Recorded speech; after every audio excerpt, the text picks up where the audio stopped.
Something strange is happening. We are living through the most extraordinary moment in human history. After decades of denial and ridicule, government officials and the mainstream media are admitting that extraterrestrial civilizations are visiting Earth. But there's a twist. The same people and institutions who lied about ETs and just about everything else are now framing the extraterrestrial presence as a threat. And we are seriously thinking of the Space Force. One man has been trying to warn us about this for decades. If you're seeing this, it's because I'm either dead or have been entrapped or have disappeared. Most of us are ill-prepared for open contact with an advanced ET civilization. As our expanding cosmology outgrows our theological institutions, modern human society is spiraling into decadence, narcissism, depravity, and nihilism. Catch me outside, how about that? If we want to truly understand ETs, their technology, and their intentions, we have to readdress our assumptions about the nature of reality and our relationship with the physical universe.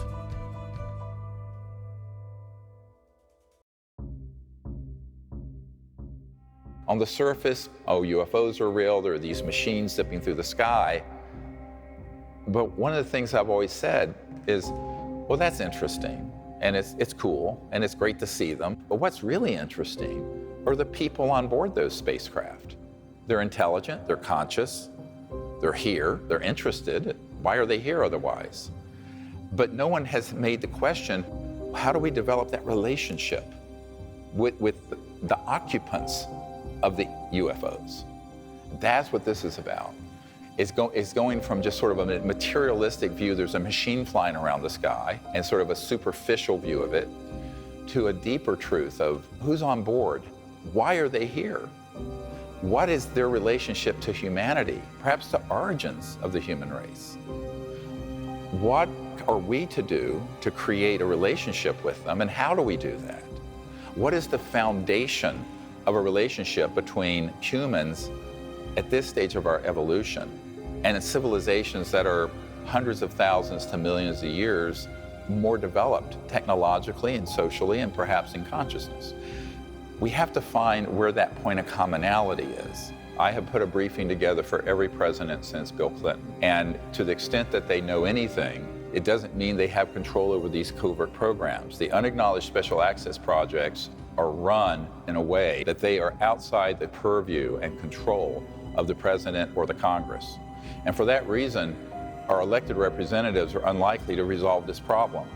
But we can resolve it by going directly to these civilizations and saying, we're here. You can make contact with us. We're unarmed. We're friendly. Since 1990, a network of free thinkers and renegades have been bypassing the national security state to make direct contact with advanced extraterrestrial civilizations. Using the Close Encounters of the Fifth Kind protocols, or CE5, developed by Dr. Greer. This has proven to be the most subversive and dangerous information he has released to the public. Oh my gosh. Look at this shit, dude. Here's some look at this. Dude, this is UFO type shit right now, man. And talk about look at this shit right now. Oh my god, look at this. These three lights, they keep coming together and then they fucking go apart. Watch this. Look at it. Look at that. Look at it. Dude, look at it. No.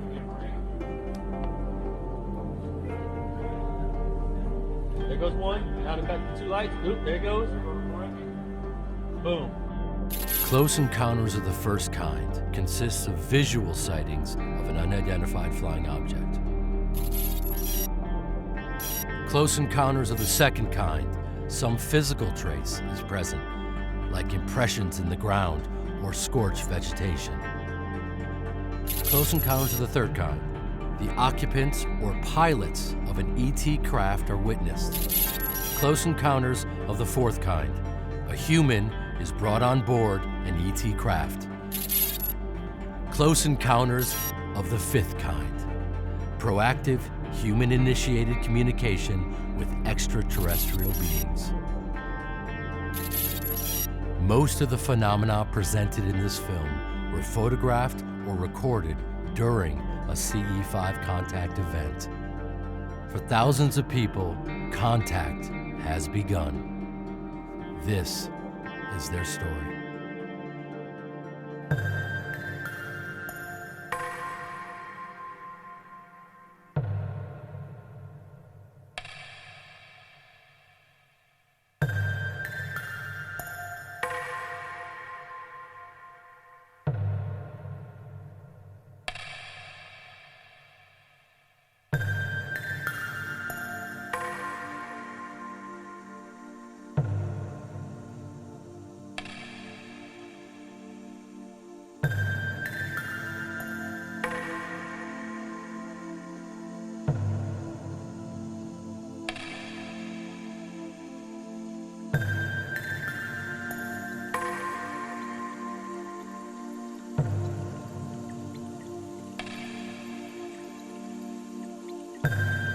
Look, there's four. There's four. Holy damn hot shit. Hot dog.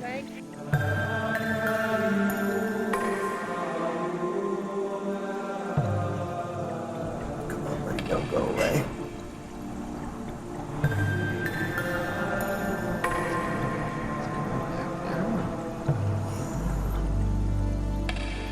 This got on the radar of the intelligence community, and they knew that we had come across the Rosetta Stone of contacting and communicating with interstellar civilizations, and it worked. That is what started the intelligence community coming after what we were saying and doing and trying to intercept it. This is, in fact, cosmic disobedience on a grand scale. We're going to bypass the sociopaths in these covert programs and do this directly. It's the same thing with the civil rights movement. The civil rights movement would have never happened from the top down. Even the Kennedy brothers did not want to step into that mess. It took a mass of people, not just Martin Luther King, but millions of people all over the country doing sit-ins and lunch counter sit-ins and buses and what have you to change that direction of our civilization out of Jim Crow onto a society that is, while not perfect, is more open and inclusive than it was. Well, the same has to happen here. And to do that, we have to understand what cosmic consciousness is and what the nature of the cosmic mind is that is resonating within every single human being. Because that's the foundation for the relationship between humans and these civilizations. By doing it directly, all of us are going to know what the truth is. You don't have to go through a proxy or someone who's telling you secondhand. But it also creates a movement globally to show these civilizations that there are people on this planet who are enlightened and conscious and peaceful, which is the majority of humans. Because real disclosure is humans making contact with these civilizations directly. And these civilizations are waiting for us to do it. And so this is our opportunity. This is our moment. And it really is we, the people, that have to do it.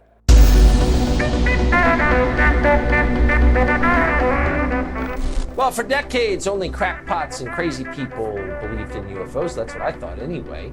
And then in recent years, it turns out that governments have been taking them seriously all along. Very seriously.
question is often asked, when will UFO disclosure happen? The answer is, it has already happened. It happened in 2001 at the National Press Club in Washington, D.C., where military, NASA, and intelligence agency whistleblowers testified to their involvement in the UFO cover-up and the back engineering of extraterrestrial technologies.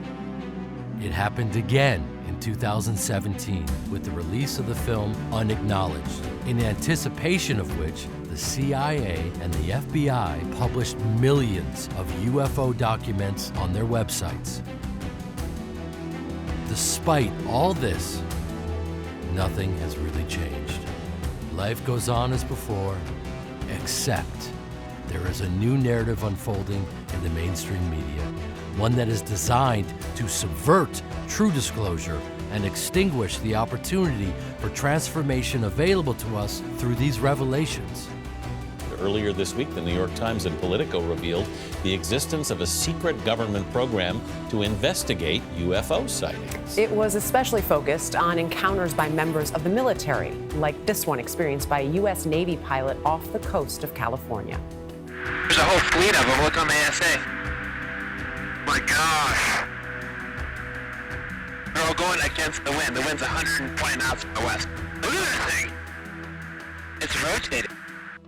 Average people see UFOs, on the news, right? All of a sudden it's real. UFOs, we've been tracking them in the sky. And they go, okay, well, were the tinfoil hat people right?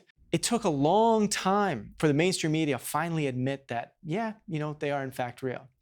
Why did we wait that long? Why did we wait for the mainstream media to tell us before we finally believed, hey, this is actually happening? And the challenge is, if there's potentially multiple narratives, how do you decide which one to go with? Back in the 1990s, I was read into or briefed on a project that involved an interagency group that had the ability to disclose the ET presence in a way that would frighten everyone on Earth and convince the public that there was an alien threat, which is completely false. It's all a lie. And that this had been developed in the 50s, and they had been developing the means and the psychological warfare to make that happen. So in the 1990s, I wrote a paper called When Disclosure Serves Secrecy. And what that means is there are two kinds of disclosures that might happen. A truthful one that is also a hopeful one, which is what I gave up my medical career to try to do. And then there's the one that is spun by the spin meisters in Washington and at the Pentagon and CIA, which runs like this. It's true, the UFOs are real. They're here as a threat. They're violating our airspace. They're a national security and a threat to our sovereignty. I'm quoting. The purpose of the program, Advanced Aerospace Threat Identification Program, was really designed to do just that. From a national security perspective, identify those things that we see and try to ascertain and determine if that information is a potential threat to national security.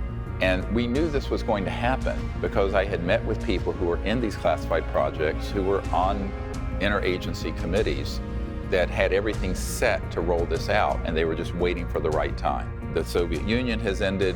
We have the global terrorism, while it's still there, it's not like it was around 9/11. This is the next big thing that they want the public to be afraid of. When a pickpocket meets a saint, all he sees are his pockets. Or like if you're a hammer, everything looks like a nail. And it's not that this isn't a genuine perception on their part, because they've been raised, their entire political and professional career has been designed to have this kind of artificial construct of this. There's this national airspace and nobody can come into the airspace unless we say so. And they've got this super control mechanism going. And they're right at this really important place right now where they're attempting to establish a kind of one world government. That they've gotten the communication systems up, the transportation systems up, and they want to establish a planetary government. And there's nothing that is going to motivate the creation of a one world government like the discovery of an ultimate other. Ronald Reagan, standing in front of the United Nations, he said it right out. Perhaps we need some outside universal threat. I occasionally think how quickly our differences worldwide would vanish if we were facing an alien threat from outside this world. He was silly enough to say it. You know, that's part of his naivete. But the fact is, that is their agenda. Legendary civil rights attorney Daniel Sheehan has spent over 50 years fighting the national security state. The Pentagon Papers and the Iran-Contra scandals are but two of his many landmark cases before becoming a whistleblower and legal counsel for the Disclosure Project in 2001. It's helpful, of course, for them to say, oh, UFOs are real. That's quite helpful. We've been trying to get people to understand that now for the last 30 years. But it's all immediately wedded to this fact that they're this horrible threat. And so we have to come forward with a positive set of programs, a positive vision for this. And that's what I'm trying to help get the Vatican and the Jesuit order to become involved in putting forth, a discussion about the theological and philosophical challenges that this presents to us. But it's not a national security threat. It's not a threat to our species. It's not a threat to our planet. It's a threat to our view as ourselves as the be-all and end-all, that the entire universe was created as a stage on which to play out the human drama of one single species. That ain't so. But let's get used to it, and let's figure out what the new story is. What is the new story? It is a positive story. What is our role in it? We may not be the star, of it, but we're a good supporting character in the unfolding of our universe. And let's figure out what that story is. The success of Unacknowledged, which has been seen by hundreds of millions of people now. Have you not watched Unacknowledged? What is Unacknowledged? You got to watch Unacknowledged. What is that one? Okay, you got to watch Unacknowledged. What is it? You got to watch Unacknowledged. Is that Stephen Greer movie? Caused a reaction within the intelligence community of the United States. And so what the major media has begun to do is to cooperate with the intelligence community in reporting all this information out, but with this peculiar spin, very subliminal at this stage, that it's a threat. The project was called the Advanced Aviation Threat Identification Program, run by an official named Luis Elizondo. I think this is a national security imperative. We have clear things that we do not understand how they work, operating in areas that we can't control. One of my first cases coming out of law school was for NBC to establish the right of journalists to protect their confidential news sources. I did the amicus briefs for the New York Times and the Washington Post, and also for CBS and ABC. And it was at that time that I began to realize that there was this close working relationship between the board of editors of the New York Times and the national security community. That there's conversations going on all the time between the board of editors and the national security people. And we actually got an affidavit from Teddy Sorensen saying that, oh yes, the national security state and CIA and everybody consult regularly with the New York Times to get them not to tell information about covert operations that we're engaged in. I was surprised to find that out at that point. I began to do an investigation about this as the lawyer for the Times now and for NBC, and found out that there were 42 full-time Central Intelligence Agency or NSA people employed by the major national news media. And they had a whole entire project called Project Mockingbird. And that they were deeply embedded with the major national news media, and they were constantly, from their point of view, safeguarding the information that was going to be allowed to get out. And it was quite clear that they viewed themselves as all part of the same basic fraternity. They all shared in the patriotic vision of the Central Intelligence Agency being able to go around the world. The thing we had the biggest challenge with on the Pentagon Papers case is they didn't want to reveal the fact that there was a massive assassination program going on, and it was being funded by heroin trafficking, to keep it away from the congressional funding investigations, et cetera. I thought this was a terribly newsworthy thing to tell about, but it was beyond the pale. That was not to be talked about here. You can talk about how bad the Vietnam War was, and even the fact that they lied about the Bay of Tonkin incident, but not this. Even the Air Force Office of Special Investigations officer, Richard Doty, admitted that he would bring bags of cash to national security editors in the major media to get their cooperation in this narrative. So every news agency, every television, radio station in the Albuquerque or Santa Fe area had our snitches in there. So we knew, and we paid them. We paid them good money. One of the reasons you get the people is you pay them. And And that was controversial. That was somewhat controversial. Do you know of national media that have had Oh, yes, yeah. I'm not going to name them. What you have now is a concerted effort between mainstream media, social media platforms, and tech giants to say, let's gain control back of the narratives that we require to make sure that we can control how people think about certain topics. So now you have this fear-driven, you have this tight little box of what the UFO and the extraterrestrial subject is really about, how it relates to military, government spending, weapons, all the sort of conversations that are very common in the mainstream that people are going to relate to, that they, oh, okay, I can piece the typical dots together. Let me give you a great example. If you look at a lot of the Disclosure Project materials, which is beyond the scope of this film, we identified dozens of people who were at intercontinental ballistic missile, nuclear silos, nuclear weapons areas, who had UFOs come in to those areas, surveilling them, but in some cases rendering those missiles unlaunchable.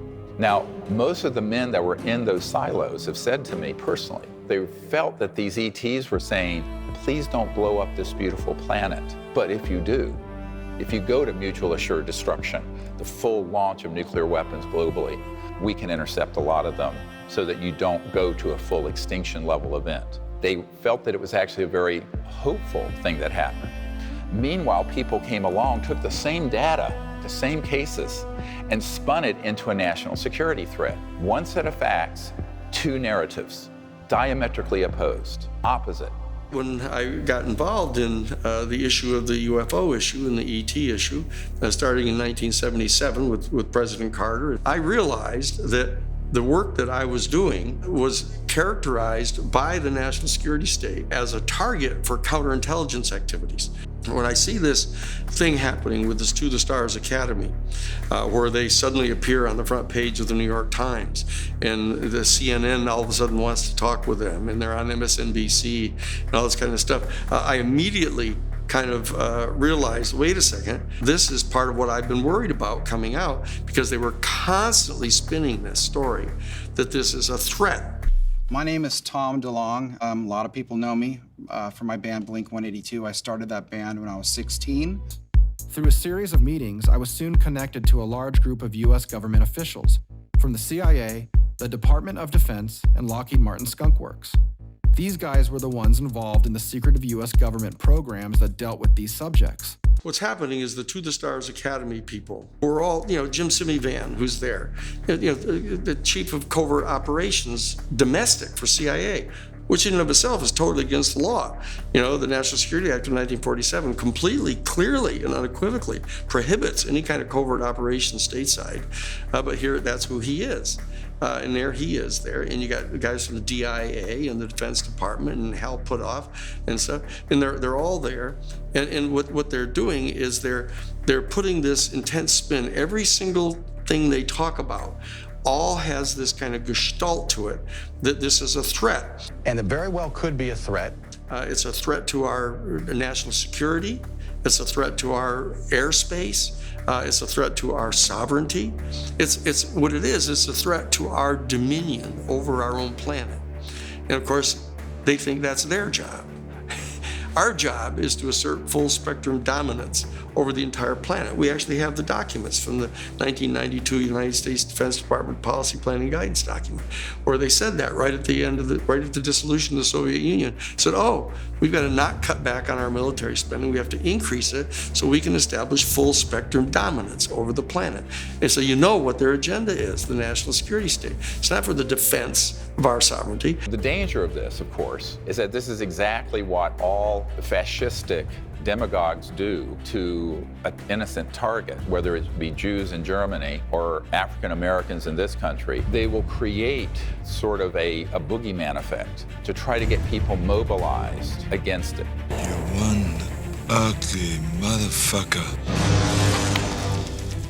And as one member of a royal family told me, we need to do things so that the public will accept in blood and treasure the sacrifices needed to have an interplanetary war. I'm quoting.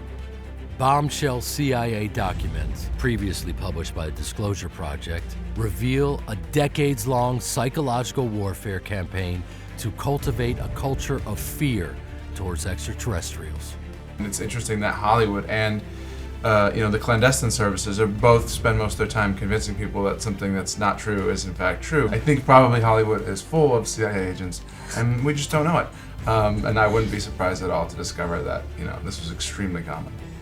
Intelligence assets within Hollywood have made billions of dollars popularizing the narrative that humanity's first encounter with ETs will be a devastating bloodbath. Mr. Chambers, don't get on that ship. The rest of the book, To Serve Man, it's a cookbook.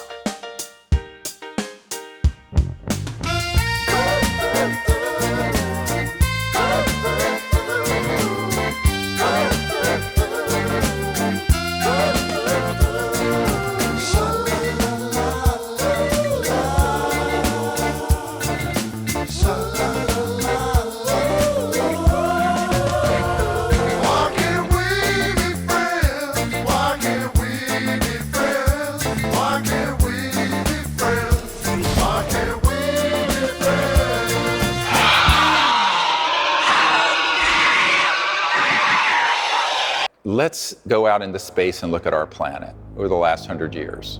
World wars, hundreds of millions of people killed in war, the advent of weapons of mass destruction, our going into space in a competitive way with the Soviet Union for the Apollo projects and others, the degradation and destruction of our environment, our targeting of extraterrestrial assets around the Earth and in space, and successfully killing many ETs and downing their spacecraft. Out here in Fort Huachuca in Arizona, there's an underground facility where there are 9 different ET craft that are there with all the autopsied bodies. There's a man on my team who used to work in that facility near Tombstone, Arizona, not coincidentally, perhaps. This footage, captured by NASA's Discovery Space Shuttle on September 15, 1991, shows an extraterrestrial vehicle dodge an electronic weapon fired from Earth. Here, we see the craft slowly crossing the frame. There's a bright flash, and then it makes an abrupt right-angle turn and flies off.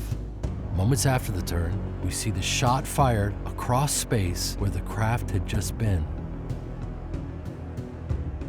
Knowing all that, if they were hostile in the way we think of an invading hostile force, that would have been made abundantly clear to us the day we detonated the first atomic bomb. The fact is they have shown remarkable restraint, almost a level of Gandhian pacifism, not to have pushed back. So the threat isn't extraterrestrial, the threat is covert human. These secret projects are an existential threat to Earth, the environment, and to our peace in space and relationship with these civilizations. I remember being at Wright-Patterson Air Force Base, where a lot of the Roswell stuff ended up, and it was the Foreign Technology Division of the Air Force. And I was there to do a briefing, and the colonel said, well, what if these civilizations are a threat? He was trying to bring me into that view. And I said, sir, with all due respect, given the galactically stupid things you have been doing, if they were a threat, you would know it by now, and we would not be having this conversation and breathing the free air of Earth. It would have been point, set, match, over. What are the technologies that would permit an interstellar civilization to go from one star system to another? Now, we're not talking about Elon Musk's SpaceX or the Apollo rocket. We're talking technologically advances that are in the hundreds of thousands to millions of years past what we have operating on this planet. Those technological breakthroughs, if they were weaponized and in the possession of a hostile force, would be so devastating that you could target a planet and turn it into a pink mist floating through the cosmos if you were a hostile entity. What I have discovered in our contact with these civilizations, and we have had many hundreds of contact experiences with our CE5 teams around the world over the last 30 years, is that none of them are hostile, but quite a few of them are very concerned about our hostility and are doing things to try to contain that.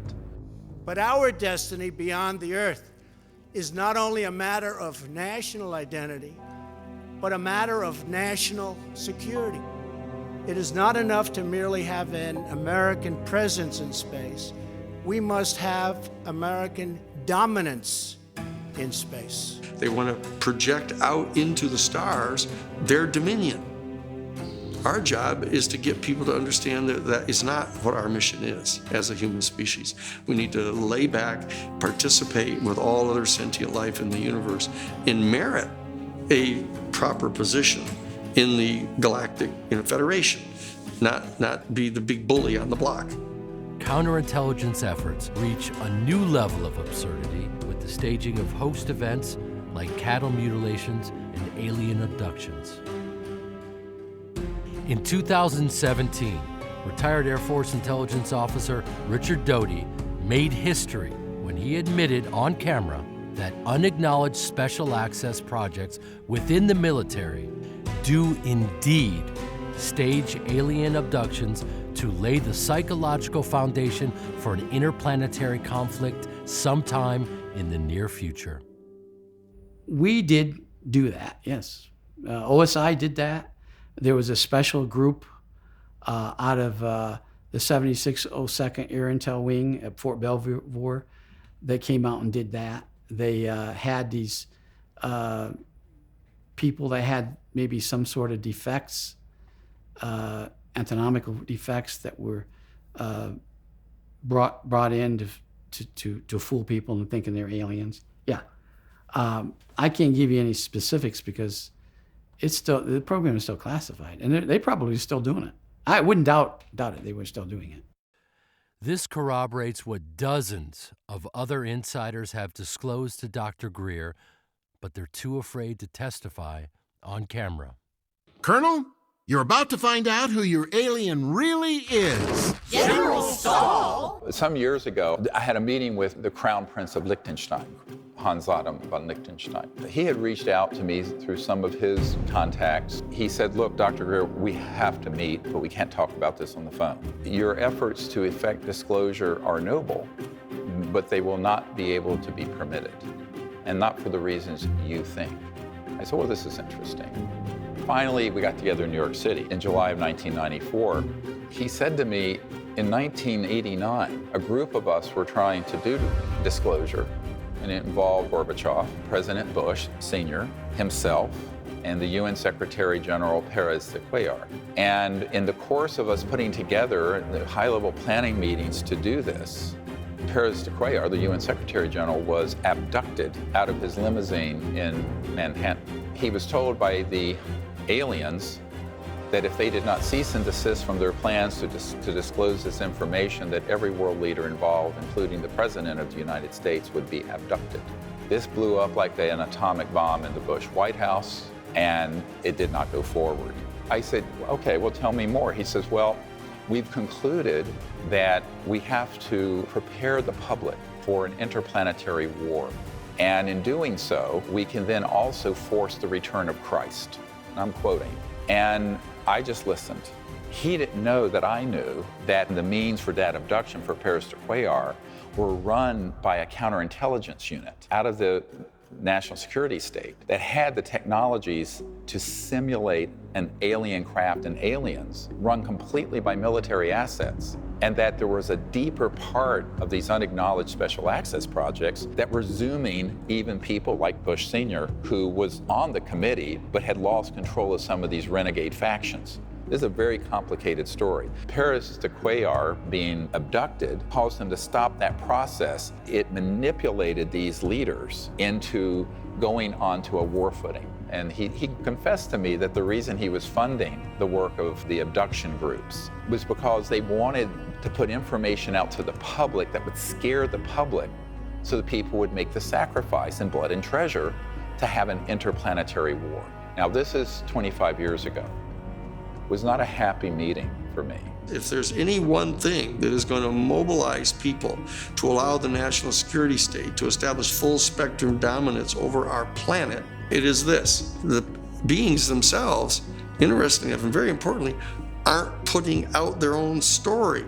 They're not doing that yet. They're trying to get us to understand it. They're trying to give us warnings. They're trying to help raise our consciousness, which is a critical part of this entire operation going on, and trying to get us to do this for ourselves. That's what this is all about. But the national security state realizes that that's a slower process, so they're now trying to hurry this up. There's a kind of an emergency process underway right now. Make no mistake about that. When I was briefing the director of the Defense Intelligence Agency, the very first thing he asked wasn't about this subject. He looked at me, he says, "Dr. Greer, what we don't understand is why you haven't killed yourself yet." He said, "Well, my dad knew about some of this way back in the 60s. No one would do anything about it."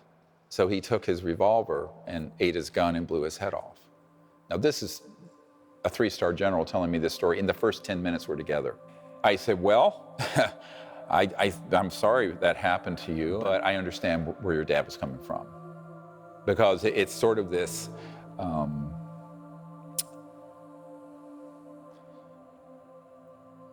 anyway.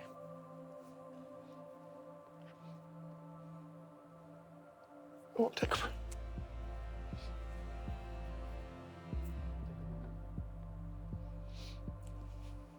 Now, the truth is, there are a lot of people who've been on my team who are military, who've killed themselves, others who've been assassinated. So the other thing that keeps me up is, you know,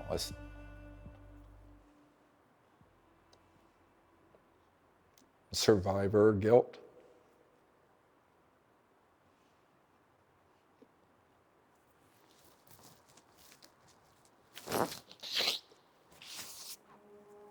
Sorry. This national security state is the bane of our human existence right now. And so we have to start disassembling that national security state because, you know, even assuming, say, Bernie Sanders hypothetically were to become president, you know, the national security state isn't even going to tell him where the washrooms are. You know, that whole group is going to descend upon him, and they're going to give him at least as much trouble as they've given Trump. If you got into the office and you found out something about aliens, if you found out something about UFOs, would you let us know? Well, I'll tell you, my wife would demand that I let you know. So that's why they want Joe Biden and Kamala Harris to come in and kind of, you know, continue to get things, quote, back to normal, where the national security state is functioning. They're all operation, you know, they're all going to brief Goldman Sachs, and they're putting people from Goldman Sachs in charge of the economy, you know, that kind of thing. We have to rise above those kind of dialectical politics, bring the people up, raise the consciousness of the people, and have this function through democracy. I mean, we've got the tools here. They're in front of us, and we've got access to the internet still. They haven't taken that away from us yet, but there's a short window here. One exception to the almost universal failure of world governments to initiate peaceful diplomacy with ET civilizations took place in France in 2007. Then President Sarkozy's Ministry of Defense reached out to Dr. Greer to train its senior officials in the close encounters of the fifth kind protocols. During a covert test run in the French countryside, ET craft were tracked overhead going 200,000 kilometers per hour. And this massive mauve-colored craft partially materialized a few meters from the group. Since the operation was swiftly halted by national security state interests, it remains the duty of we the people to become peaceful ambassadors to the universe. Much like a denial of service cyber attack can bottleneck and bring down a computer network, millions of people initiating contact would completely overwhelm the national security state's ability to subvert disclosure. The national security state people, and potentially working with and through the To the Stars Academy, are going to be pitching this problem. Saying, well, you know, we can't just let our whole civilization know that there's this highly advanced, technologically superior society out there, and because our whole culture will collapse. Whereas, in fact, it's quite clear that it's their defense of the elite, this 1% of the human family that basically ends up controlling over 40% of all of the wealth on the planet, that they're really defending. And it's their world that they're trying to defend. So that you see that this is a subset of a larger question about how spiritual consciousness and the evolution of consciousness, of understanding what we really are in the makeup of the universe, is a threat in itself to this elite.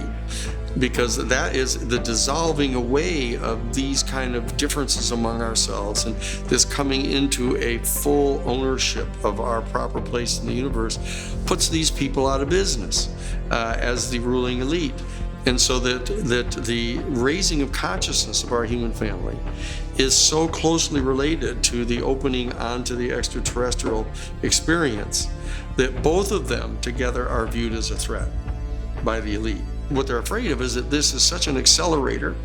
As people have these repeated contacts with the extraterrestrials, their whole consciousness starts to rise. They start becoming aware of the fact that we're damaging our environment. They can become aware of the fact that nuclear weapons are kind of an insane thing to have. War is a really bad idea.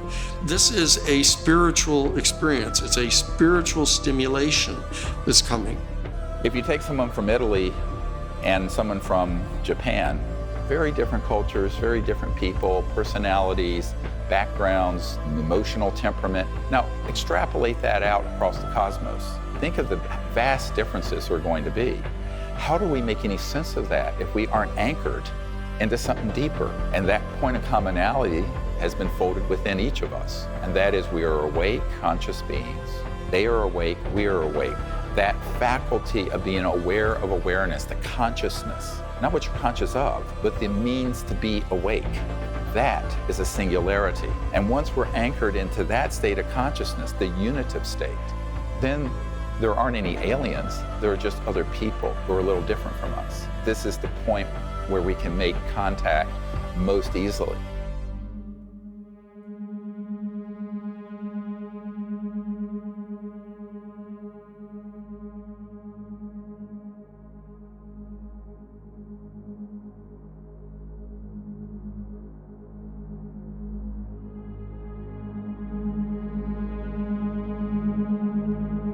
When I looked at Close Encounters of the Third Kind, I said, well, somebody knows what's going on here.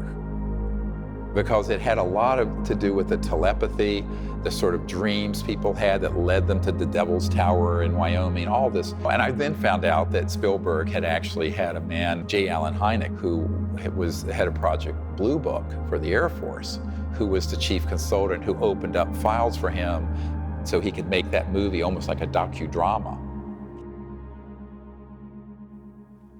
In 2011, a CE5 group at Joshua Tree National Park successfully contacted an entire flotilla of ET craft. In the unprocessed night vision footage, we see what appears to be two distinct craft. But image enhancements reveal that these are two parts of a superstructure or mothership surrounded by an entire fleet of ET vehicles. How is this possible?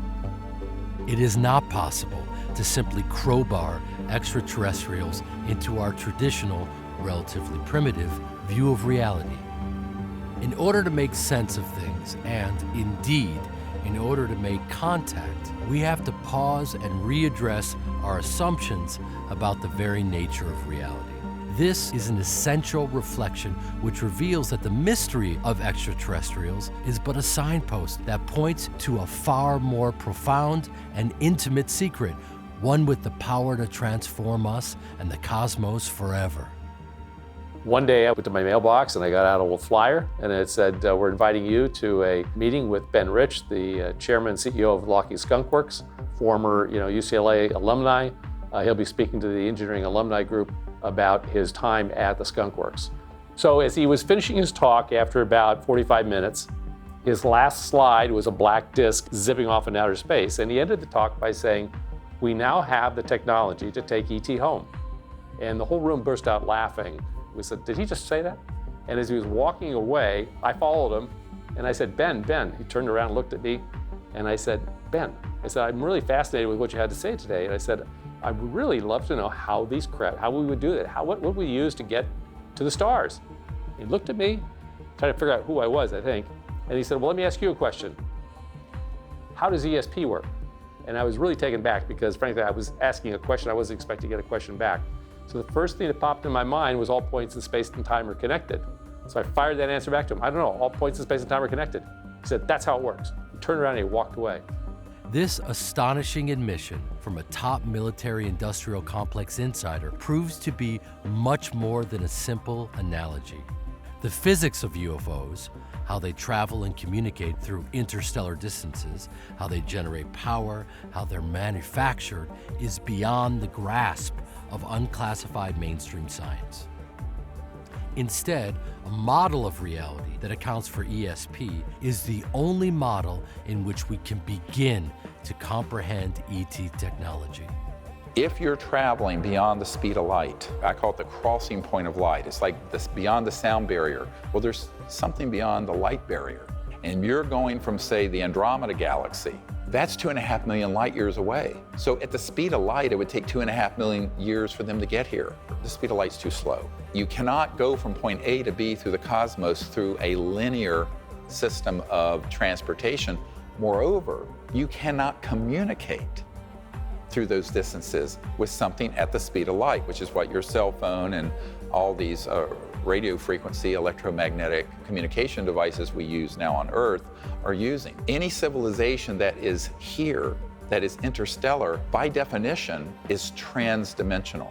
They're passing through other dimensions and dropping out of linearity and going from A to B, boom, almost like a teleportation where it's that resonant effect from point A to B.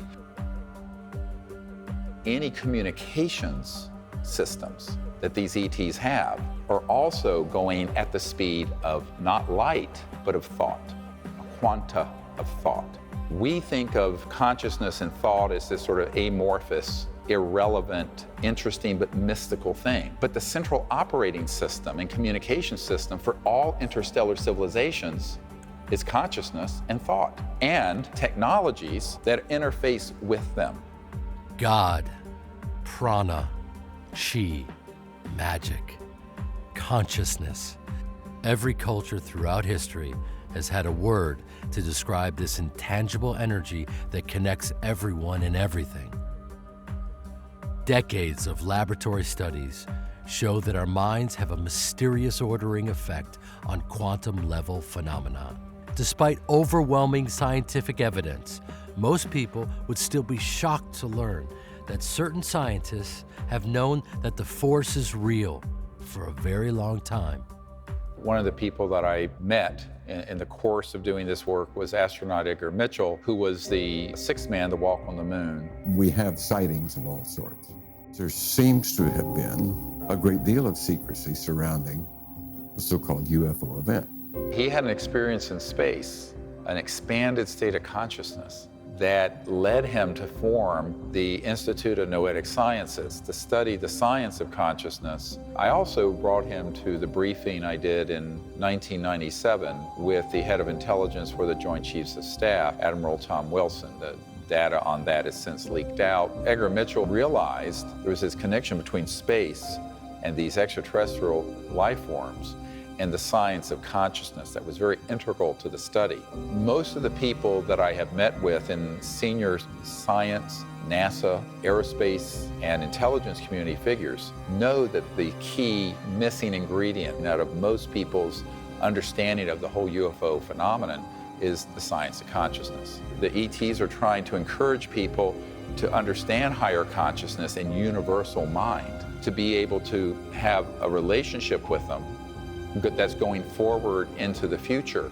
And Edgar Mitchell realized that quite early on because of his own personal experience out in space as the sixth man to walk on the moon.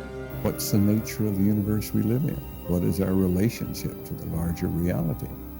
If that's a part of the larger reality and we're denying it, that to me is unconscionable.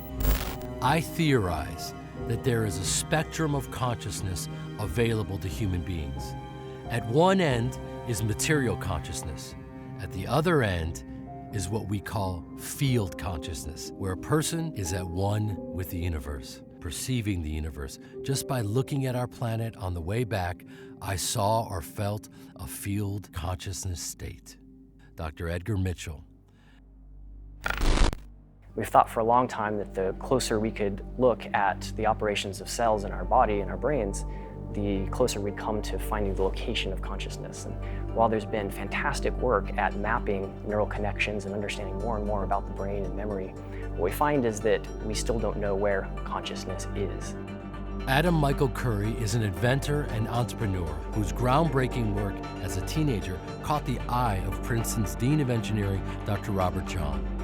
Dr. John recruited Adam into the Princeton Engineering Anomalies Research Lab, where they studied the mysterious ordering effect of consciousness on quantum systems, an effect they called mind-matter interaction.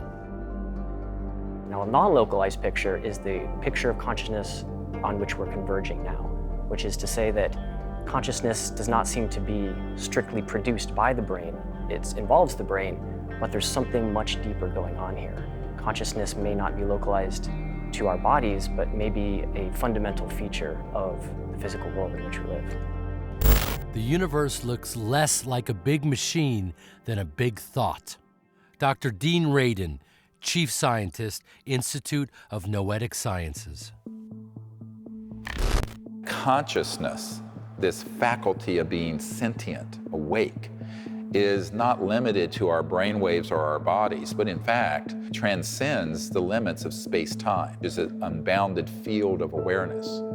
And that is true whether you recognize it or not. Interestingly, it doesn't matter if you intellectualize it. That is the reality of it that has been proven through scientific studies, such as Dr. John's work at Princeton, where they would have people put their awareness on a random number generator that's spitting out zeros and ones randomly, and would intend to shift it, say, towards zeros, and it would shift without any linear wires, just their thought. Essentially what a random number generator does is it looks at something intrinsically random in the physical world, typically a quantum process, and it converts those into a string of ones and zeros. So you can think of it kind of like a coin flipper where heads is 1 and tails is 0. Now if you collect a large enough sample size, you find a 50-50 distribution of these ones and zeros, meaning physical reality is behaving the way it should. Well, if you get somebody in front of the machine and you ask them to use their intention to mean shift the thing to more ones or more zeros, what you find is that there's, not all the time, but often a significant mean shift in the direction of their intention. Now that's a very simple experiment, but the implications are absolutely profound. That suggests that, in fact, consciousness does not seem to be just an illusion or just a localized phenomenon, but that it does have some sort of capabilities to affect the probabilities at the deepest layer of reality, down in the basement layer of the quantum world somehow. In this flow, mind and matter are not separate substances. Rather, they are different aspects of one whole and unbroken movement. Dr. David Bohm, physicist. The best way to understand non-locality is to understand that in both physics and in consciousness, there is a connection that exists amongst all things, from photons to people to awareness, that isn't limited by space and time per se, that are woven within each other. Dr. Emoto, the Japanese scientist, began to experiment with water and people putting their intent on the water. And he did photography that would show these different crystalline structures. If it was a very negative emotion, the crystals would be all dissonant. But when it was highly ordered conscious or love, the structures were these beautiful ordered structures that he would photograph. And this was repeated by other scientists. Water has a crystalline component, but it's also tied into, like all matter in space and time in the universe, to this consciousness force field. If you enter into just a quiet state of consciousness and intend something very positive, it literally altered the structure of the water itself. Non-locality is au courant with modern physics. Schrödinger talked about non-locality and entanglement in the 1920s, but it really wasn't until 1970 that Friedman and Clauser at Berkeley discovered that photons born together like identical twins can move off into the distance from one another, and you grab one twin and you change the polarization of the other, even though they're very, very far apart. And the lingo describing this in modern physics is, we would say, they're entangled with one another. There was an unpublished experiment that we did at the Pear Lab, which we called Plant RNG. You have a room with no windows, and you have a house plant that needs light to grow. You have a single growing light up on the roof. The growing light can turn in one of 4 quadrants, and which quadrant that light is showing is controlled by a random number generator. So you put the plant in one corner of the room. The light has an equal chance of shining in all 4 quadrants. But you give it enough time, and what you find is the light actually shines far more often on the plant than on the other coordinates. It's as though life itself, even life or consciousness in something as simple as a houseplant, bends probabilities in the physical world in the direction of what it needs, in the direction of its growth and its evolution. I see that experiment as profound because it shows to me what consciousness does in the world.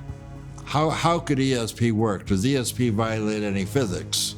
First of all, you can't violate the laws of physics, not like going through a stop sign. If you have a phenomenon, physics has to change to agree with your phenomena. The biggest interest in classified intelligence projects has to do with the science of consciousness. Because even during the Cold War and before, in World War II, they realized that there were people on the other side of some of those conflicts that were very adept at what's now called remote viewing, the ability to use consciousness to spy on a remote place. These programs began to be studied scientifically and then routinized, made routine in the intelligence community back in the 40s, 50s, 60s. You could say my spiritual development was paid for by the CIA. It's a very unusual situation. In 1972, Dr. Russell Targ, a laser physicist at the Lockheed Missile and Space Company, joined the Stanford Research Institute to begin a CIA-funded psychic espionage program using remote viewing to gather intelligence on distant targets. So we had a 20-year program at Stanford in which we worked with the CIA to describe what the Russians, what the Chinese were doing. We were forecasting on a Monday whether the market would go up or down the following Friday, and we made 9 forecasts like that, 9 weeks in a row, and they were all correct. We made $120,000, and we're on the front page of the Wall Street Journal. So back in 1982, when we were making money on Wall Street, ESP was real. Everyone who is seriously interested in the pursuit of science becomes convinced that a spirit is manifest in the laws of the universe, a spirit vastly superior to man, and one in the face of which our modest powers must seem humble. Albert Einstein. We didn't invent remote viewing. It was known since biblical times. The Buddhists spoke in very great detail about how to quiet your mind, look into the future, and if you're an accomplished meditator, you were expected to be able to see into the distance, see into the future, heal the sick, and diagnose illnesses. And various times during the next millennia, people would discover that yes, indeed, you can look into the future, you can look into the distance. And our operation from 1972 to 1995, 23 years, our venture into this was a rediscovery, a recapitulation of what people had known and forgotten during the previous millennia. Religious traditions and the emerging scientific paradigm are converging on this personal experience of universal consciousness. Dr. Greer first glimpsed this reality during a near-death experience when he was only 17 years old. You know, if you've died and you know there is no death, then you have no fear of it. And until you have no fear of death, you really can't live. I realized that the consciousness whereby I was awake, that drop of my individual awareness could merge with the ocean of unbounded cosmic mind. So that experience taught me that there's nothing to be afraid of, and there's nowhere to go because you're already there. You just have to open to what's already there within you. This liberated me in a way that I can't even imagine. It is true liberation. Now, you don't have to drop dead like I did to have that happen. I think you can experience that through this deeper experience in meditation. And that's why, after I had that near-death experience, I thought, how do I get back to there without being deathly ill? And so I began to learn how to do meditation. Because the whole universe is actually folded within every single conscious being. It's like a quantum hologram. But if you look at it, every single sentient being in the cosmos has folded within the structure of their consciousness, the entirety of the cosmos, everything. Which is why within these deep, quiet, meditative states, you can obtain knowledge, see places, know things, communicate. Because in reality, it's always there. You just have to get into a quiet state of consciousness where it opens to you. Dost thou reckon thyself only a puny form when within thee the universe is folded? Baha'i Teachings. And so I began to be a student of the ancient Vedas. What I learned was that they had a really excellent articulation, explanation of consciousness, the science of consciousness, higher states of consciousness, and their effect. Now, their effect are known as siddhis, S-I-D-D-H-I-S. For example, the ability to levitate, teleport, dematerialize, rematerialize, bilocate, trilocate, go through solid objects. These are all things that develop spontaneously as you enter into deeper and deeper and higher states of consciousness. Precognition, telepathy. And these were not considered exotic phenomena. These were considered abilities that were available to the experienced meditator. It's just part of quieting your mind, part of the practice, and it's all available. We have to participate in consciously evolving these faculties that we have that can directly experience dimensions of reality that at the present time are out beyond our direct immediate sensorial system. That's what we're engaged in. That's what this is all about. And that's what these beings are. These beings obviously probably come from like a red dwarf star, some of them, where they've been around 10 billion years longer than we have. And so they've evolved these other faculties in addition to being able to see and touch and taste and do the things they do. You know, and so people are saying, what is our relationship to these beings? Why is it that they even look as much as they do like us, or why we look like them? These are all profoundly important questions of our relationship with other sentient life in the universe, and to understand our place in the order of things. When you accept what this science is showing us, that we are all connected, and you then say, well, hold on a second, if we're not just connected with human beings, but we're also connected with the plant life, with the planet itself, with the entire animal kingdom, and you begin to develop that deeper sense of empathy with all that, who's to say that that interconnectedness doesn't extend to all the other planets, to the cosmos? If we share that with extraterrestrials, what does that world look like? If consciousness and thought can affect something at a distance, and at a very great distance, even many miles or thousands of miles away, instantaneously, what does that mean for us communicating with a civilization that is centered in the science of consciousness? And that is their chief operating system. It's not electromagnetic, they use it, but it's beyond that. So now add to everything we know about the internet and communications and telecom, and then add a deeper level of trans-dimensional physics that involve electronic devices very clearly picking up intended coherent thought. That's what you're dealing with.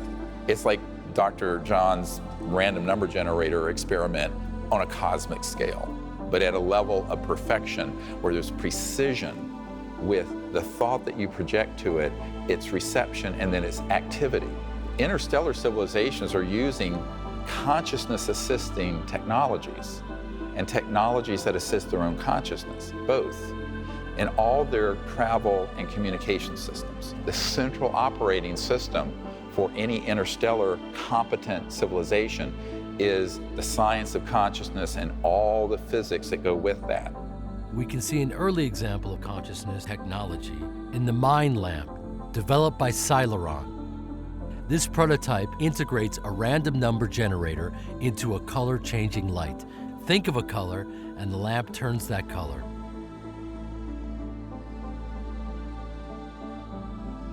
Well, that's what I actually was doing. First, I was doing sunset. Oh, cool. This basic interface between mind and machine points to a deep interconnection between all things that science is only beginning to recognize. It's the means for us as a civilization to be anchored in something more profound than the superficial aspects of being, say, human. Because humanism isn't enough, because we're dealing with non-human life forms. Now we have to transcend even humanism and our common humanity into this idea that there has to be something more universal within us that's also within these extraterrestrial civilizations that bind us together. And luckily there is. It's this field of consciousness that is cosmic and universal. And that's what's inside everyone. It doesn't matter if it's a homeless person on the street or an MIT professor. If they are conscious and awake, the entirety of the cosmos is folded within them like a conscious quantum hologram, because consciousness isn't limited by space and time. People say, where do I have to go? Well, first you have to go within yourself, but you have to understand what yourself is. And there's your individual ego and self, but there's this deeper aspect of ourselves that is simultaneously interwoven. And when we go deep in meditation and connect to that, then we have reached the point that we can be an ambassador to the universe, because we have become universal. In our time, this search for extraterrestrial life will eventually change our laws, our religions, our philosophies, our arts, our recreations, as well as our sciences. Space, the mirror, waits for life to come look for itself there. Ray Bradbury. Once this question mark is introduced into your brain, you start searching out answers. It was like the kind of the Dreyfus character in Close Encounters. You want to know what's really behind the screen. And because we're not being told this, and we do have the ability to change life for the better on this planet, but we're being suppressed and we're being stopped from doing it for a variety of reasons, most of which are greed motivated. So we went out to Oracle, and sure enough, we did these protocols and we got into meditation, which is something I want to learn about more. And, things started to appear.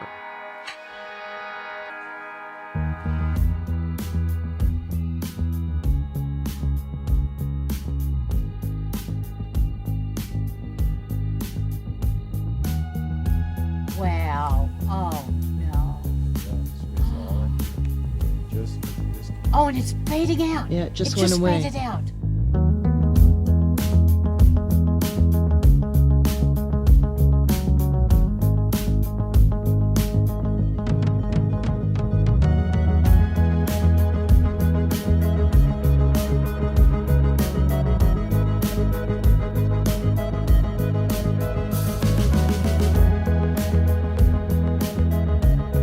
Oh, it's back.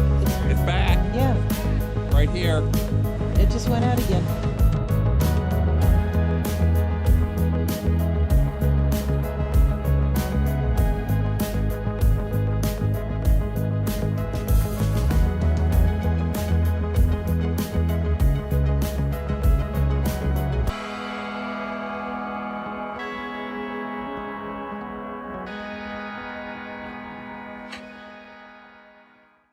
The steps of this are that you sit in quiet consciousness, and you don't have to have a full-on samadhi or whatever, but just in quiet consciousness, connect to that aspect of your mind that is unbounded, and then intend to sense, feel, see, know where the ET craft is. It could be in another galaxy.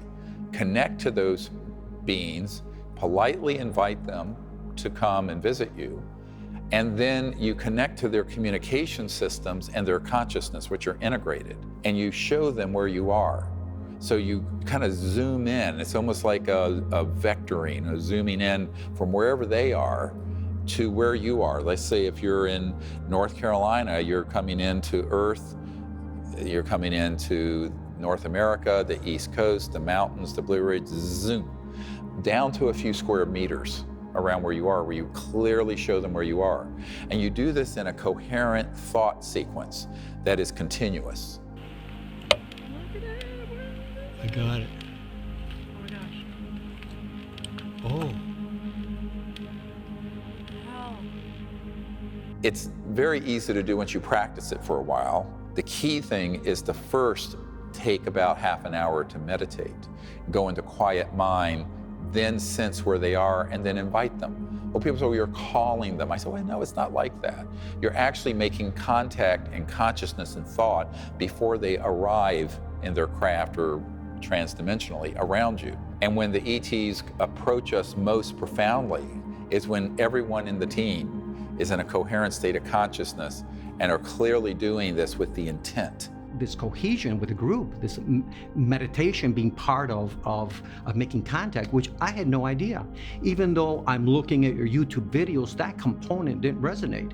It was my scientific brain saying, well, I'm gonna go look at UFOs. What happens in these groups is there's a coherence between a bond between the group. And when there's a love and a connection there, it enhances the part of making contact because we're together, we're one, there's like a fine love there between all of us. The second or third night, we had the twin ships come, from the Atlantic Ocean, 9:10 at night. Here's all of a sudden this ship comes in and it's like the size of the sun and it's pulsing.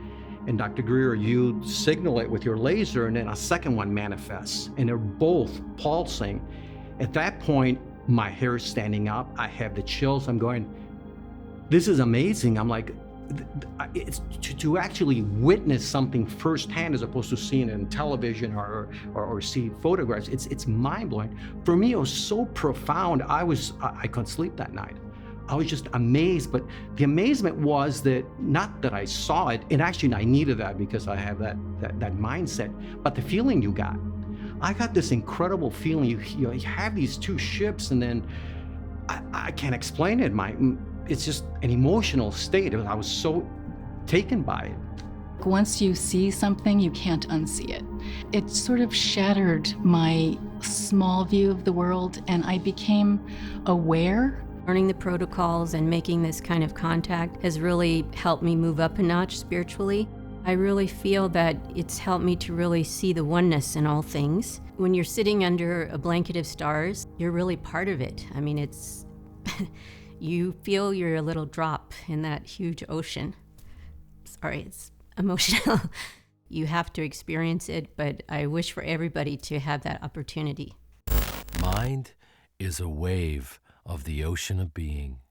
Maharishi Mahesh Yogi. When I first started out, it was shocking. The first few orbs I saw, the phenomena I saw, changed my entire paradigm. The first sighting was an incredible triangle formation of 3 golden spheres over my apartment in Newport Beach, California. I ran outside and saw this formation right above my house at close range, and I managed to capture it on film. As I put the lens on it, I saw they were 3 perfect golden spheres, all holding this incredible formation over my apartment. The longer I filmed, the more maneuvers they demonstrated, and it was clear the objects were under intelligent control. It was Christmas morning, December 2016. I was on my porch having coffee when I saw this incredible double-staged orb flying through the air. I was following this object upward, and it went right up like it was going to pass out of my line of sight. When I asked the object, please turn back around, I didn't want the experience to end. Amazingly, it stopped, changed direction, then headed back downward. That was truly profound to me, that I could meditate, send my thought into the universe, and then have a visual response in the sky to confirm that we are interacting with each other. That says something about the nature of mind, the nature of the phenomenon itself, and the power of our own consciousness to interact. In October 2018, we had the biggest sighting I've seen yet in Long Beach, California. My girlfriend and I were in the backyard when we saw this huge white object in the sky. This was different than most of the normal orbs I filmed. This object was elongated and almost looked like a moving portal in the sky. Amazingly, once I got the camera on it, an incredible triangle formation of orbs shot out of this main object, and I captured it on film. You can hear how excited I am in the film to see this again, this triangle formation for the third time. Wow, what the fuck is that thing? Wow. Holy shit. Continued to film the object as it traversed across the sky, when suddenly it started ejecting a series of these smaller orbs, 50 smaller objects and counting. Strangely, I could only see the smaller orbs on my infrared camera. They were not visible to the naked eye. It goes to show you how much is flying around in the sky that we can't see.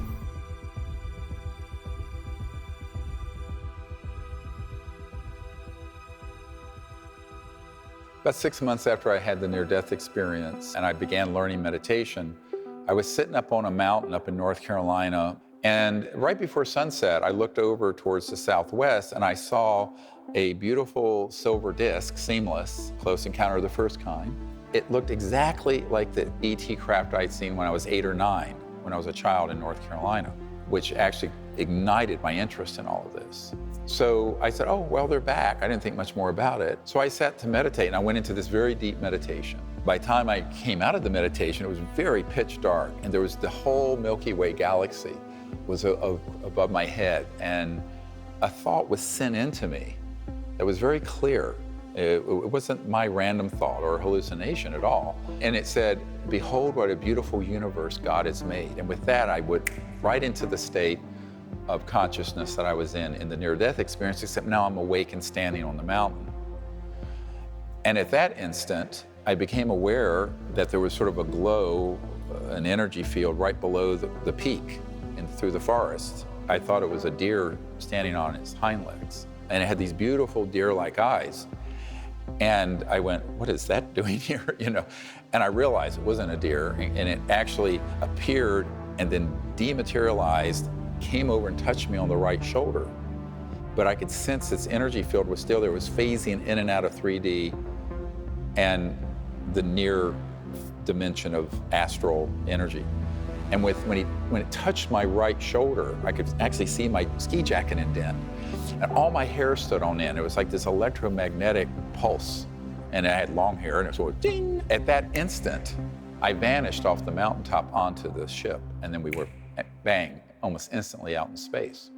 So at that point, I stayed in this meditative state and was teaching the ETs what it was like to be in that state of consciousness, but also be a boy, a young man on Earth.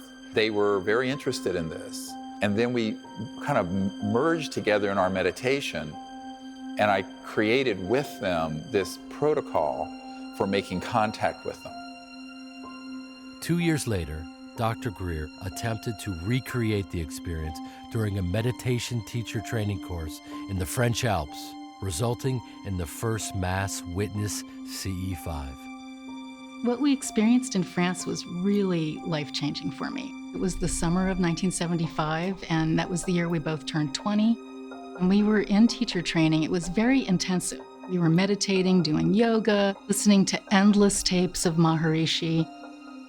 So I did a deep meditation, went into this state, and could sense where in space these ET crafts were, connected to them, introduced myself by name, and then vectored them like you would vector a jet into JFK Airport. All of a sudden, right out of nowhere, appeared a metallic, silent, tetrahedron-shaped silver ship. It just appeared. And I said, "What is that, Steve?" There was no sound. And it was just suspended in the air and then gone. And there was just the blue sky again. It will happen if you do it with just a pure state of innocence about it. And that's when I realized that this can actually be done with groups of people. And I just filed that away. Snoopy 2, if you would, turn towards the tower and show me your light so I can look over that way with glasses. Snoopy 2, Roger. We got, I don't know where they got to now. There was two of them. They were low, and then they went to about 4,000 foot and started circling. There was two of them, no navigation lights at all on them. In 1977, Dr. Greer discovered how precisely he could vector ETs to a specific location. Upon reconnecting with those beings using the CE5 protocols, he showed them his location in the Blue Ridge Mountains, but first directed them to where he was born and raised, in Charlotte, North Carolina. Then he went to sleep. Two objects over the Coliseum. Yeah, I do have something. I got a Cessna out there eastbound. I don't know what the other one is. Negative, you got two of them out here and they keep circling. Unbeknownst to him, that attempt to initiate contact precipitated a major sighting over Charlotte involving pilots and air traffic control. An insider has leaked the FAA traffic control tapes that corroborated the encounter. Snoopy 2, no sir, I'm not painting a target right now. Never did, Roger. We got something out here flying around. I don't believe in flying saucer, but it ain't aircraft, so I don't know what it is. What I experienced was that I'm awakened and there's this kind of beautiful cobalt blue ship, maybe 20 feet above the ground outside my window, the bedroom window. This wakes up my housemate who's in the bedroom adjacent to mine. He comes running out, says, "What did you do?" And the lesson from that was the specificity of the vector. In other words, I was very specific. I vectored them first to Charlotte, showed them where Charlotte was, the epicenter where all this was going on, was over the part of Charlotte where I was born and all that, and then guided them from there up here. And I think what they were saying to me is, we can be very specific with instructions, and we'll show you that. It was a teachable moment. And I sort of felt like I really shouldn't do this unless I have some higher purpose to. Sounds like a close encounter. 72, Roger.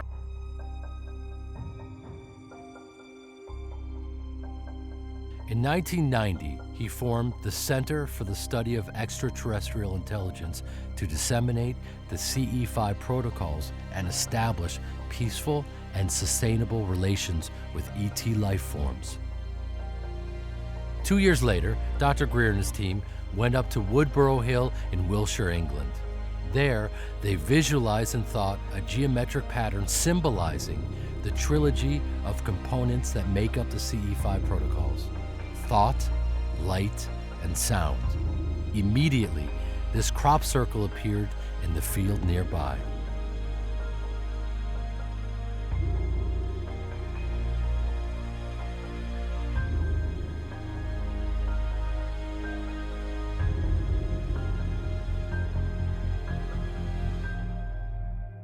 So some of these civilizations that we're interacting with on our teams are in the order of 1 billion years beyond our development.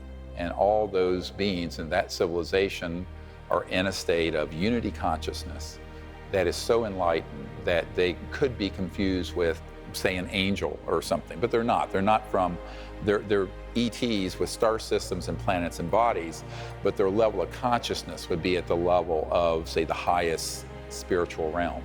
There's a precise correlation to the kind of technology that you will observe and the level of consciousness that civilization has attained. Let's take our own civilization. We're mostly still separate people, and we are operating through a reductionist separate paradigm. We're also still very violent and destructive.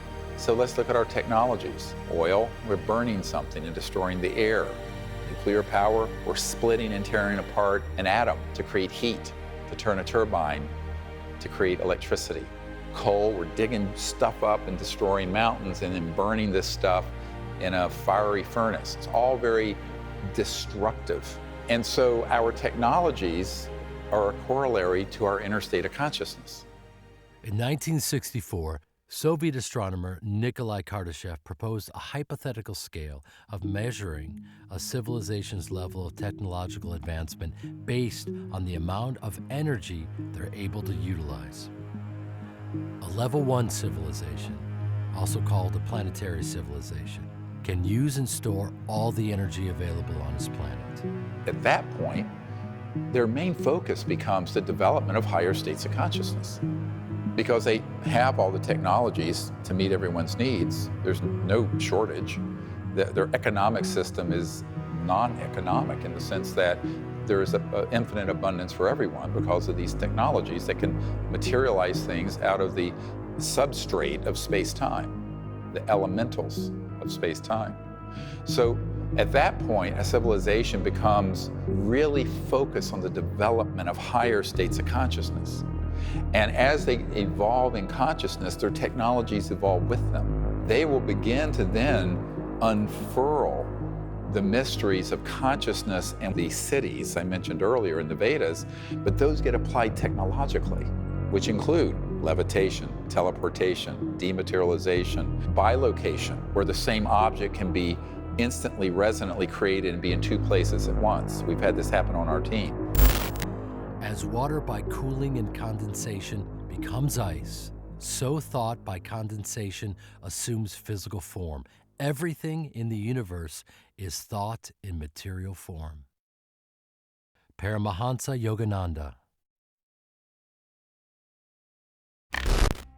I like this story of this Lockheed Skunk Works top secret witness who defected. He was trying to learn a technique to go into meditation but then astrally project. And he did. And he went up out of his body with his astral body of light, went up into the air and slammed right into the side of an ET spacecraft. Well, what he couldn't understand was that when he bumped up against the ET spacecraft with his astral body, the body all of you, when you have a lucid dream and you're flying over the water or flying over, that is your body of light. Same thing when you have a near-death experience, you go in your body of light. Well, his astral body hit the side of this craft and it rocked it. And then he popped inside and the ETs were looking at him like, my God, why don't you watch where you're going? Cosmic faux pas. But he moved the ship. He says, how did my astral body move that ET spacecraft? I said, because the density of that spacecraft, resonantly, energetically, was identical to your astral body, because with the naked eye, it was shifted out of 3D into this dimension that is increasingly conscious energy and conscious forms. And since like can interface with like, your density of your astral body and that craft, because it was shifted to that level, it could interact with it. Now, had it been a 3D craft that had stepped down, like a transformer, stepped down into full 3D, he would have gone straight through it, because the density would have been different. The resonant field interface would have been different. And when I explained that to him, he said, now I understand so many things that have happened between me and ETs. The great thing about CE5 is it's anything but remote. It is true contact. Oh my God. That was great.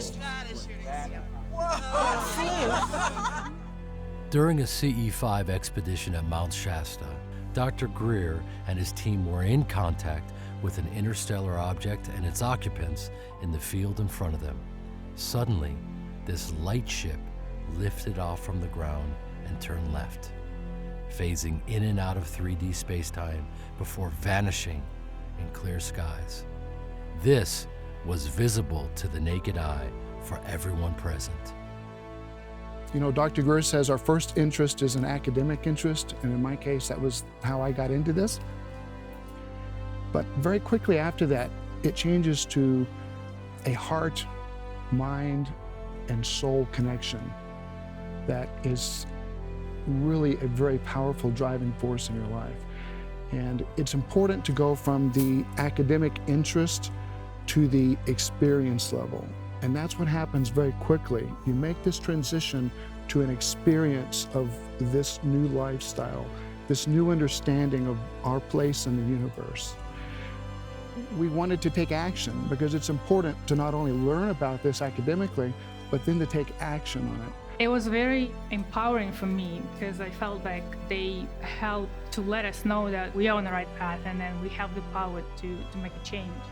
It changes you completely. It changes your heart. And then your entire life changes. All things from that point forward are possible. I have a friend in Holland. Her name's Linda, and she has some very amazing footage that she's captured. First, I came from Hessdalen, that's Norway, where you have a lot of activity there. I wanted to go to bed, and something said, no, you have to go outside. Putting my camera up, and then I said, okay, if you're there, can you just fly by and stop? So the craft came at very fast speed and stopped and then, okay, and flew away. This is amazing. It'll stop, turn left, turn right, move around at all kinds of angles. And she's had multiple events like this happen. What will be evident in that footage is what she has actually asked for them to do. So I know there's one case where she has told me herself that they have produced a V shape, and she requested that in consciousness. So I looked up, and suddenly something appeared in front of me. And then I said, "Are you there?" And then they come out. They divided themselves in 6 balls, and then 3 balls, and there were lots of other lights. We see this quite often, but it's very unusual to get it on video. And this is why it's a fantastic example of the kind of maneuverability that these spacecraft can make. I really do love it when people get things like that and they can show people that are new to the subject, because it's really inspiring.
I do want to know what the aliens look like.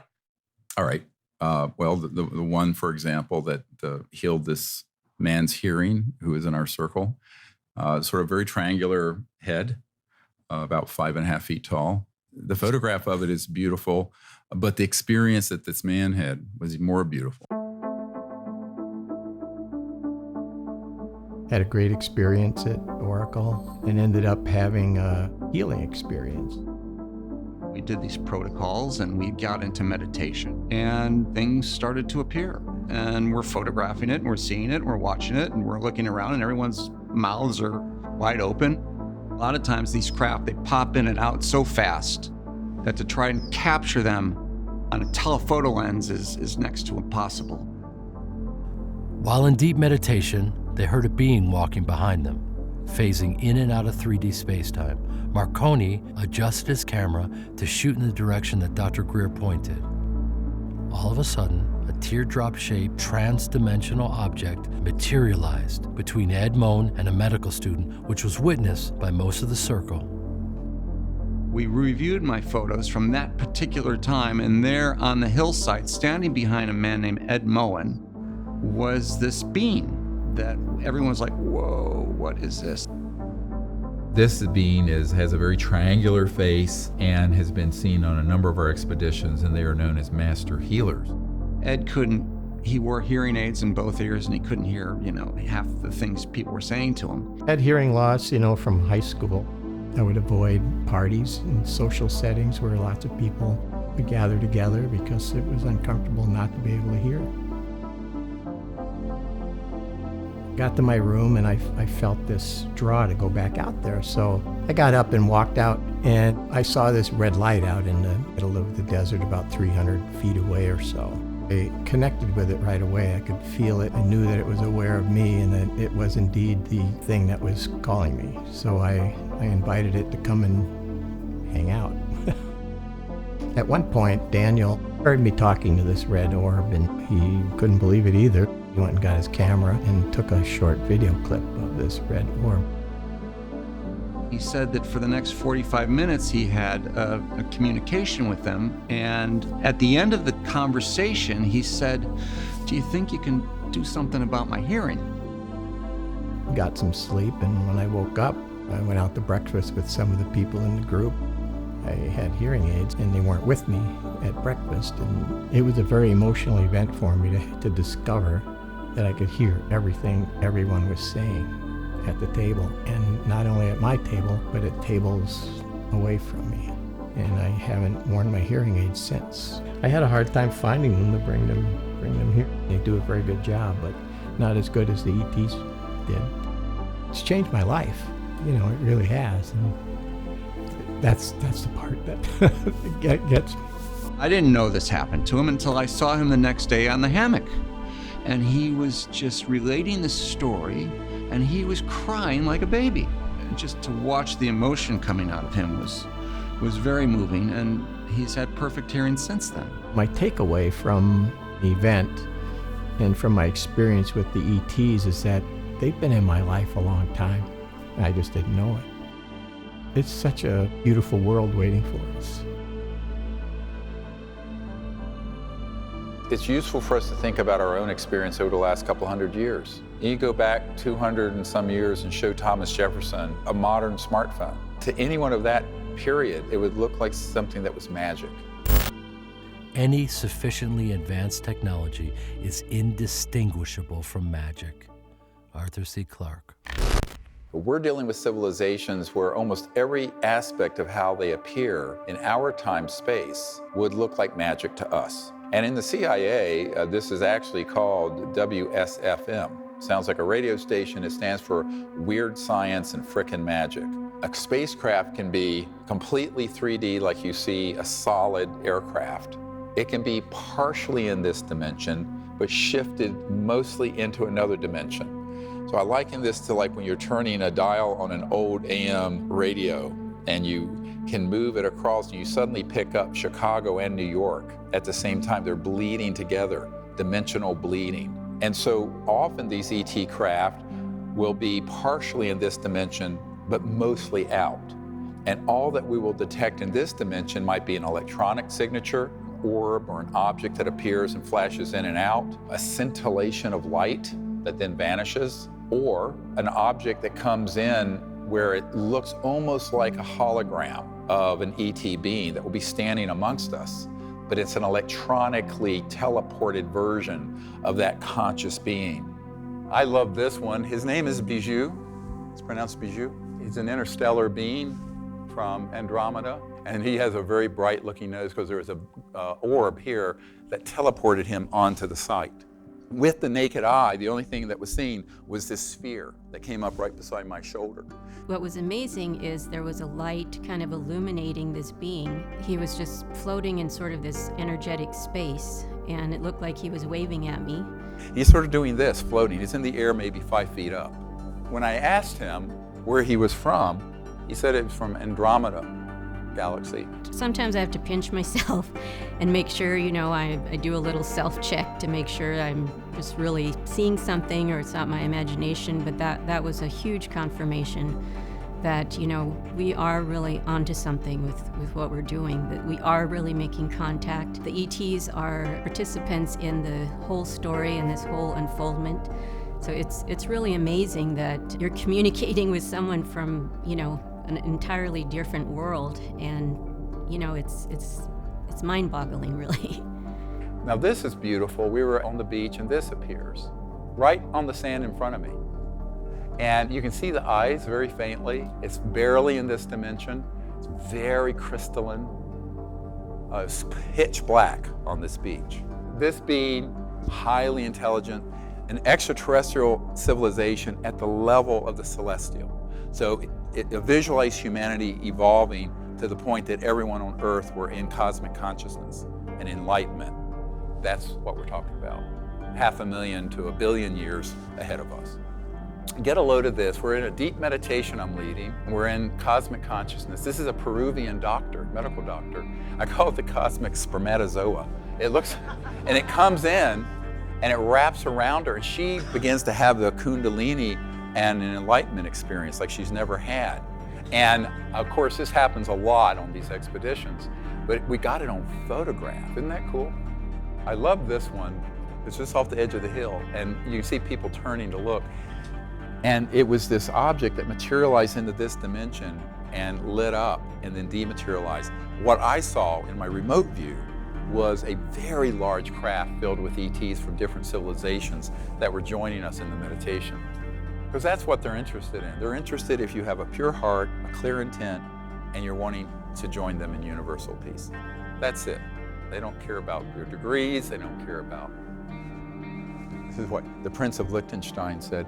You know, I've gone all over the world where these UFOs are seen, and they're seen before I'm there and after, but when I'm there, they're not around. Maybe it's my attitude. I said, bingo.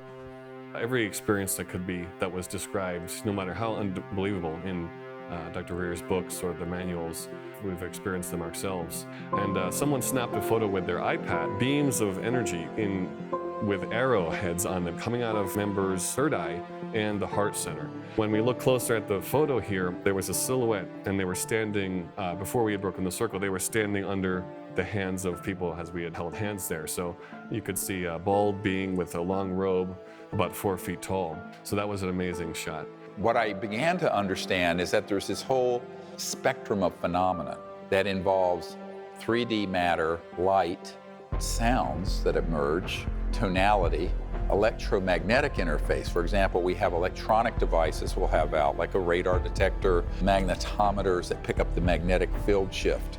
Those will all start being activated when a craft is approaching. And we're out in the middle of the wilderness where there's no source of this electromagnetic radiation, but they'll start communicating in a specific cadence and a repeatable cadence. And I call this trans-dimensional electronic communication.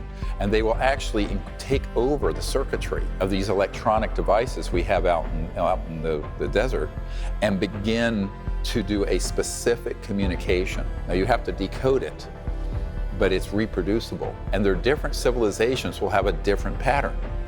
So this is an electronic version of them making contact. On the shores of the Outer Banks in North Carolina, ETs produce these tones via the team's radar detector.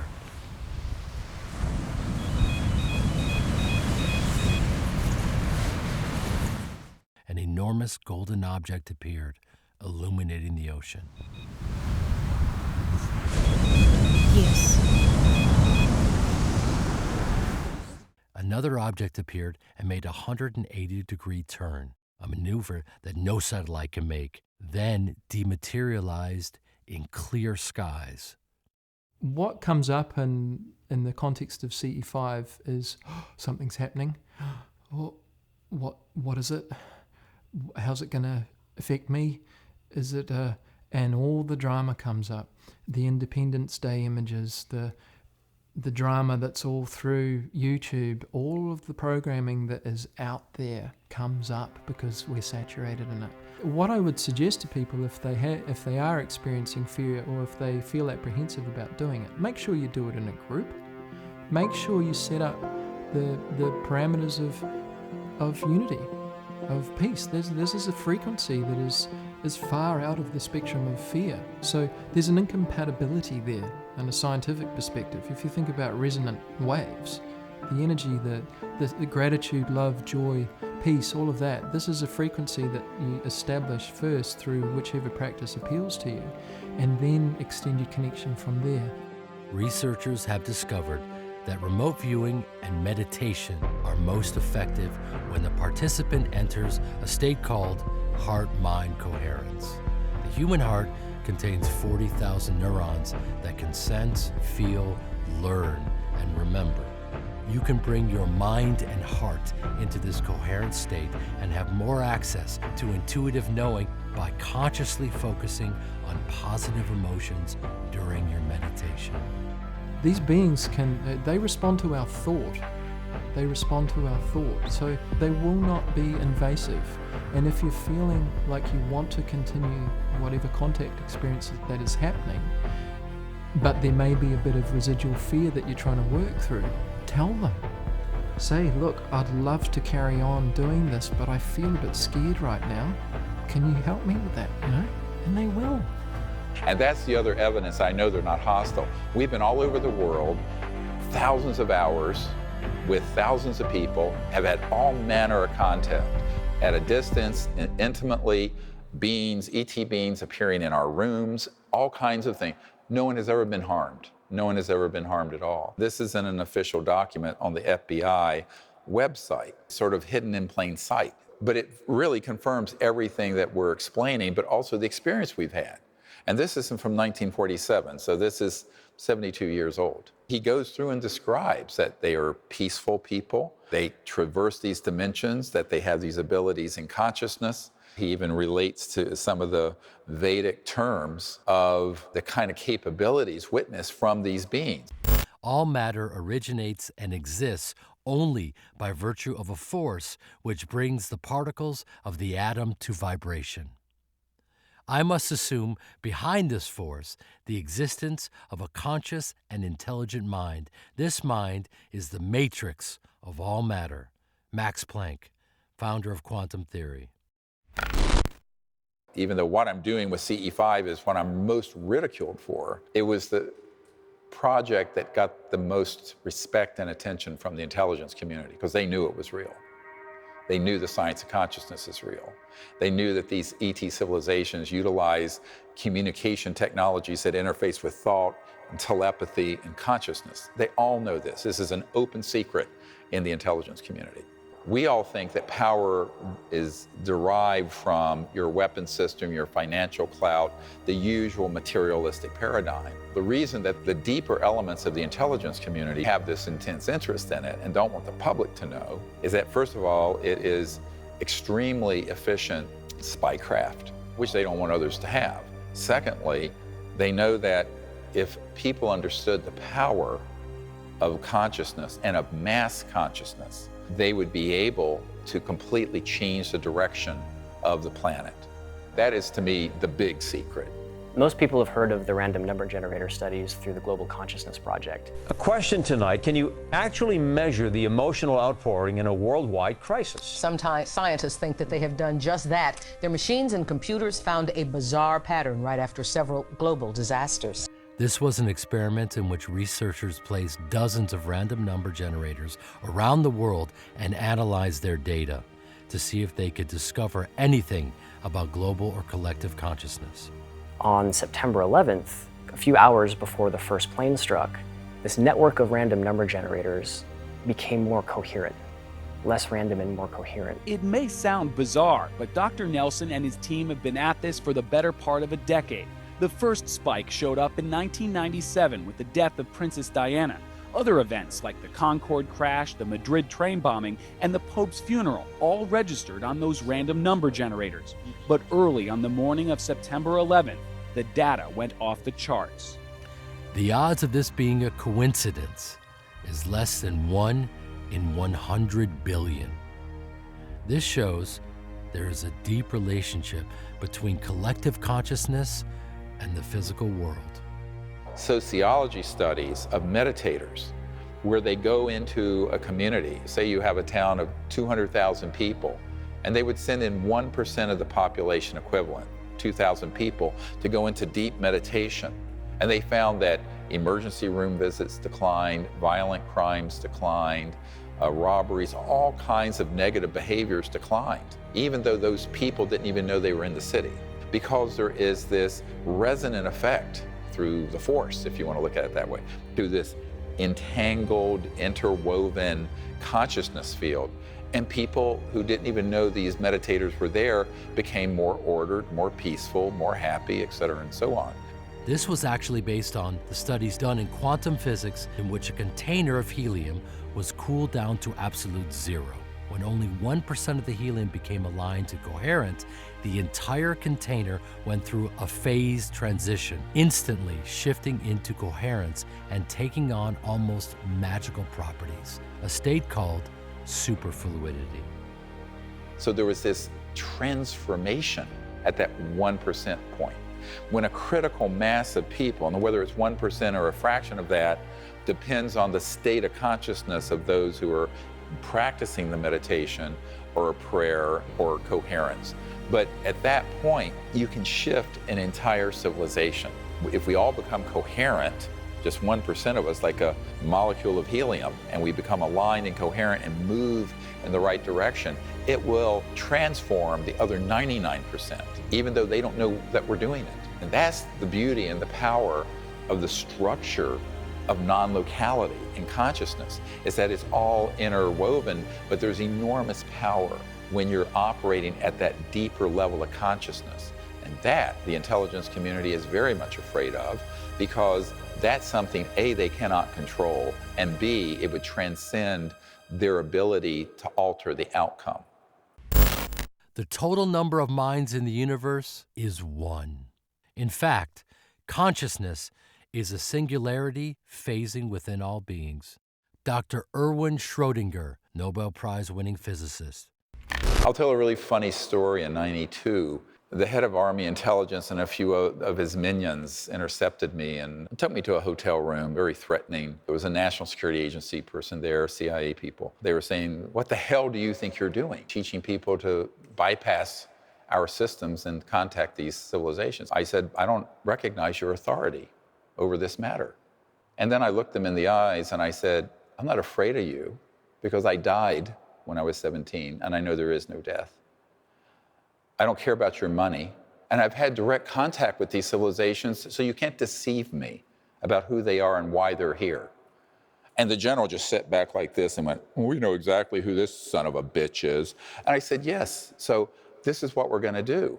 It was very frustrating for them, but later, a member of one of the European royal families, who I don't want to name, who was involved with that crowd, came up to me and she said, "You know, they're very jealous of what you and your team are doing." I said, "Jealous of what? These are the most powerful people." And he says, "No, they know that you guys actually collectively have all the power, and they wish they could do what you're doing, but they're in the box of this national security state program that they cannot escape from, and you're free.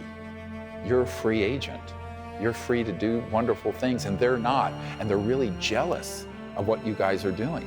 It was a real insight into the sad psychology of the people who are in this pinched, small world. So I say to the public, you should be happy that you're not part of all of that. You have the freedom to do things they can never do. So let's do it. It's good to know that we have the tools we need when we apply C5 protocols. So anybody can do it, no matter where you're from, what background.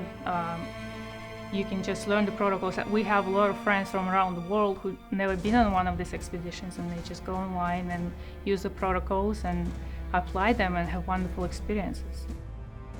I'm practicing CE5 in Cambridgeshire, United Kingdom. Colorado Springs. Preston, British Columbia, Canada. Geraldton, Western Australia. Huntersville, North Carolina. Lexington, Michigan. Moorhead, Kentucky. Vancouver Island. In Shelton, Washington. New Zealand. CE5 を実践しています鮫島と申します Melbourne, Australia. Riverdale, Georgia. Beautiful Buckingham, Virginia. As in Germany. Ontario, Canada. Scappoose, Oregon.